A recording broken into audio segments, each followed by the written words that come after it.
चुपाट channel पर मैं कारतूस चौधरी आप सभी का हार्दिक अभिनंदन करता हूं। आप लोगों का प्यार मेरे पास स्नेह पहुंच रहा है। सब्सक्रिप्शन और व्यूवर की जो संख्या है वो बढ़ने के साथ में। तो चलिए आज का टॉपिक स्टार्ट करते हैं। आत्मनिर्भर भारत से पहले आत्मनिर्भर ग्राम यानी गांव। जब जब समय में परिवर्तन हुआ है तब तब बड़े बदलावों को एक निर्णायक परिवर्तन के रूप में सभ्यता या देश या देशों के समूह ने हमेशा देखा है। आप इसमें एक युद्ध की स्थिति को रख सकते हैं, उसके पश्चात आने वाले जो परिवर्तन है, या फिर कोई वृहद स्तर पर फैलने वाली बीमारी के पश्चात आने वाले जो परिवर्तन है, आप उनको भी इसमें स्थान प्रदान कर सकते हैं। कोरोना संकट एक ऐसी ही स्थिति का जन्मदाता है जब प्रत्येक देश अपने जो भी आर्थिक या फिर सामाजिक इत्यादि जैसे परिवर्तनों की बाट जो रहा है, उसके लिए एक योजना बना रहा है और भविष्य को उज्जवल बनाने के लिए प्रयासरत है। चूँकि हम बात करेंगे भारत के परिप्रेक्ष्य में, तो भारत में आत्मनिर्भर भारत में हमें एक मौका दिया है आगे बढ़ने का, उस 2/3 आबादी पर ध्यान केंद्रित करने का, जिससे होकर ही विकास का मार्ग तय किया जा सकता है। आत्मनिर्भर भारत की धारणा नई नहीं है, नई बिल्कुल नहीं है। गांधी जी ने भी आत्मनिर्भर भारत के रूप में आत्मनिर्भर ग्रामीण को सर्वप्रथम प्राथमिकता प्रदान की। उन्होंने एक बार हरिजन के लेख में लिखा कि यदि हम अपनी व्यवस्था को उपभोगवादी केंद्रित व्यवस्था के रूप में परिवर्तित करेंगे तो यह एक प्रकार से अन्याय होगा।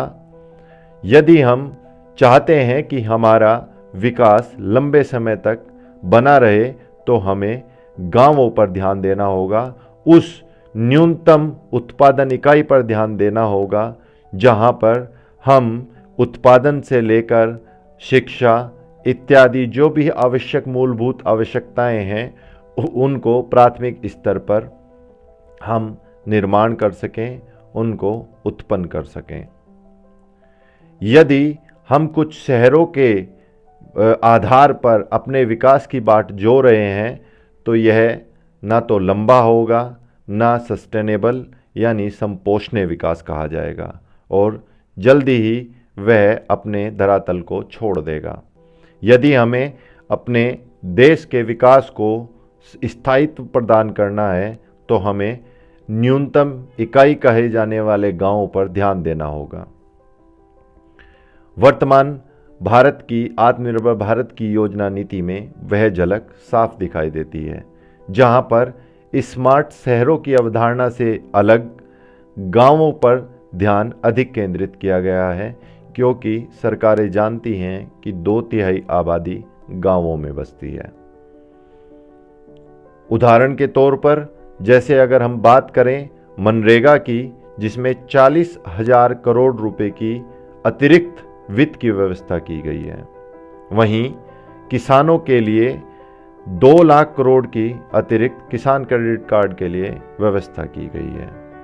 यदि MSME की बात करें, लघु कुटीर उद्योग की बात करें, कुटीर उद्योग की बात करें, तो उनके लिए अलग से 3 लाख करोड़ रुपए की 3 लाख हजार करोड़ रुपए की व्यवस्था की गई है, जिसमें कोलैटरल फ्री लोन उपलब्ध कराने की भी व्यवस्था की गई है, ताकि जो कुटीर उद्योग शुरू करना चाहते हैं, कृषि उद्योग शुरू करना चाहते हैं, उनको कम से कम असुविधा का सामना करना पड़े।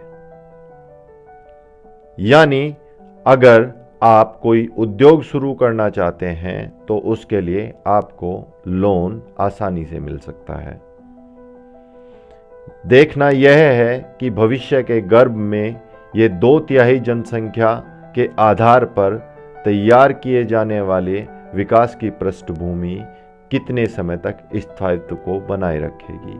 लेकिन उम्मीद यही की जा रही है कि विकेंद्रीकरण के आधार पर बनाई गई पृष्ठभूमि अधिक स्थायित्व प्रदान कर सकती है इसके मुकाबले कि स्मार्ट शहरों या कुछ शहरों के बलबूते विकास को तय किया जाए।